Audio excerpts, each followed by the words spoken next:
اور ان کے بھائی شہیم صاحب کے والد محترم بھی سامنے کھڑے ہیں۔ مجھے ان کو دیکھ کر پیارے محبوب صلی اللہ علیہ وسلم کا ایک واقعہ یاد آیا۔ آپ علیہ السلام کا آخری بیٹا سیدنا ابراہیم، سب کہتے ہیں علیہ السلام۔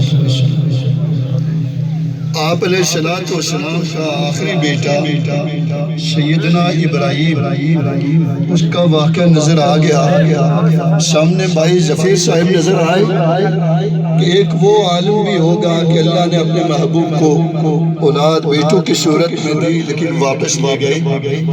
یہ تقریباً آخری عمر میں آپ علیہ السلام کو یعنی 62 سال کی عمر میں اللہ نے بچہ دیا، پھر قریب 50 اور 2-2.5 سال کے اندر اللہ کے پیارے ہو گئے۔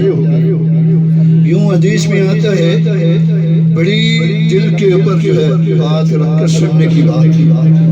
میرے اور آپ کے محبوب صلی اللہ علیہ وسلم جیسے ہی سامنے میت ہے شہیم بھائی کی، اور ان کے والد محترم اور بھائی چچے بھی سامنے کھڑے ہیں۔ آپ علیہ السلام سیدنا ابراہیم کو اپنی گود میں لیا اور سامنے ابراہیم آپ علیہ السلام کے چہرہ اقدس کو دیکھ رہے ہیں، آپ کے چہرہ اقدس کو دیکھ رہے ہیں۔ آپ علیہ السلام بھی اس بیٹے کی طرف دیکھ رہے ہیں اور ساتھی حضور کے آنسو مبارک وہ موتی لڑیوں کی صورت میں گر رہے ہیں۔ آج مجھے وہ منظر نظر آیا ہے، صحیح تجھے اپنا باپ دیکھ کر جوانی میں تو چلا گیا، رب کی حکمت تھی، رب نے اپنے محبوب ان کو بھی اولاد لے گئے اور ان کو بھی یہ اللہ ہم اے اللہ اس پر راضی ہیں، تو راضی ہے تو ہم راضی ہیں۔ اللہ اس کے پسماندگان کو صبر جمیل عطا فرمائے، آنے والے اس منازل ان کے لیے آسان فرمائے، ان کے جانے سے پہلے